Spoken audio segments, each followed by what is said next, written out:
Bismillahirrahmanirrahim. Assalamualaikum warahmatullahi wabarakatuh. Alhamdulillah wa syukurillah. Allahumma salli ala Muhammad wa ala ali Muhammad. Hi, welcome again with me, Muhammad Tarti Juniawan. Today, I would like to share about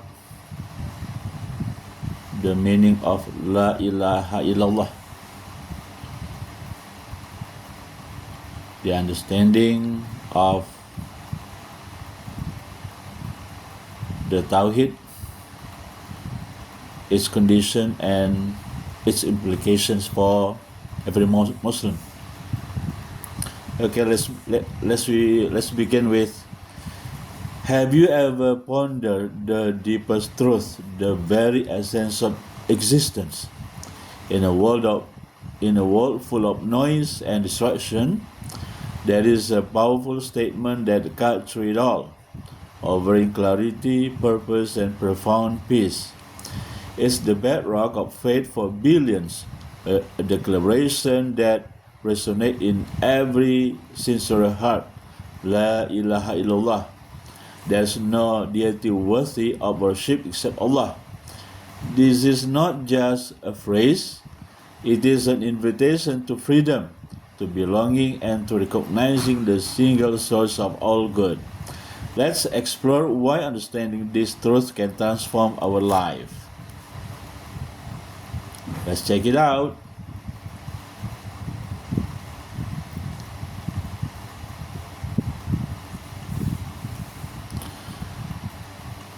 As I said before, La ilaha illallah, it means that we call this the Shahadah, or the declaration of faith in Islam, which begins with La ilaha illallah. This translates to, there is no deity worthy of worship except Allah. This foundation statement is far more than just word. It's the core of Islamic monotheism. We call this Tawhid. It's a dual declaration, La ilaha illallah. La ilaha, there is no deity. This negate all false god, idol, superstition, and anything else that might be worshipped, obeyed unconditionally, or seen as having ultimate power beside the one true God. It rejects polytheism and any form of associating partners with Allah. And then illallah, meaning except Allah, this affirms that only God, only Allah is worthy of worship, obedience, and ultimate devotion. He is the sole creator, sustainer, and supervision of the universe. In essence, La ilaha illallah means recognizing that Allah is the only true God, and that all forms of worship, devotion, and ultimate submission must be directed to Him alone.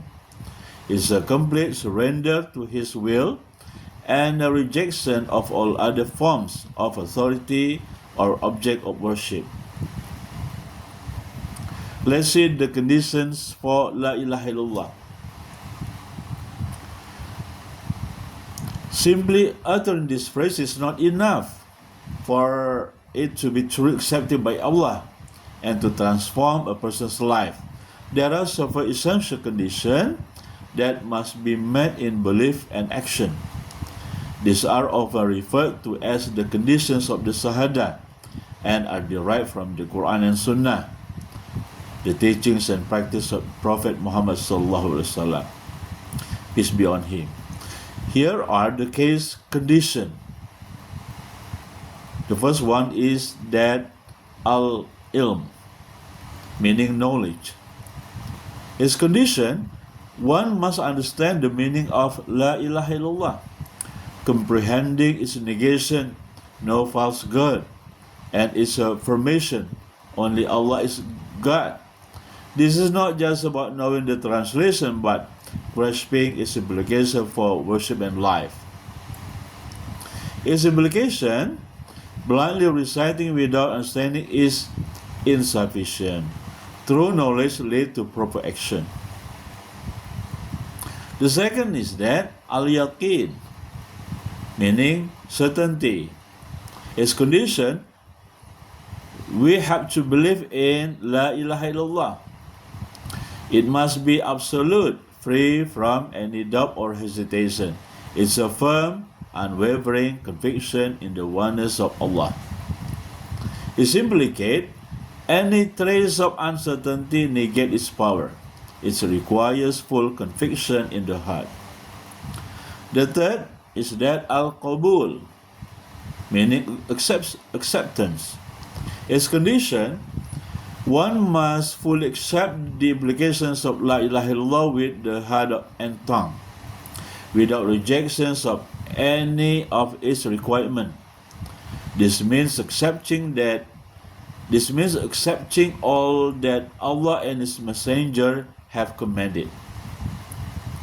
Its implication, pride or arrogance that prevents acceptance of divine commands would invalidate this condition.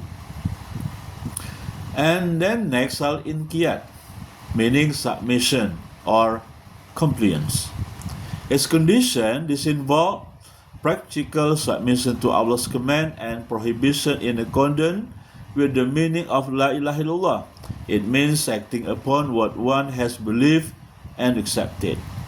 Its implication, a person cannot claim to believe in Allah's oneness yet refuse to pray, fast, or follow other clear Islamic injunctions. The fifth, as-sidq, meaning trustfulness. As condition, the declaration must be sincere and trustful, coming from the heart, not merely uttered by the tongue for slow or worldly gain. It reflects an inner conviction. Its implication, hypocrisy, where one declares faith outwardly but disbelief inwardly, violate this condition. And the sixth is that al-ikhlas, or sincerity or purity.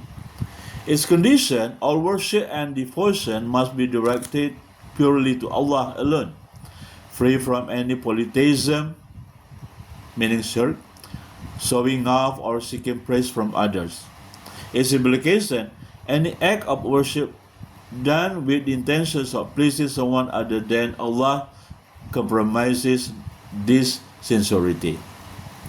And the seventh is that al-mahabbah, meaning love. Its condition, one must love Allah above all else and love what Allah loves, including His command, His messenger, and fellow believer. This love should be the driving force behind one's faith and action. Its implication, a lack of love for Allah or for what He has ordained would indicate a deficiency in one's shahadah. Fulfilling these conditions mean living a life devoted to Allah, characterized by sincere belief, humble submission, and striving to please Him. It transforms the mere utterance of word into profound commitment that defines a Muslim entire existence. So, as we reflect on the profound meaning of La ilaha illallah, remember it is more than just a declaration. It's a way of life. It calls us to liberate ourselves from all forms of servitude except to our Creator. It encourages us to find ultimate peace in surrender, strength in reliance, and boundless hope in divine mercy. Embrace this truth, live by its light, and discover the incredible clarity and purpose it brings. May this understanding be a source of immense strength and guidance for us all. Okay, I think that's all for this time. I'm happy to share with you and meet again next time. Bye bye. Assalamualaikum warahmatullahi wabarakatuh.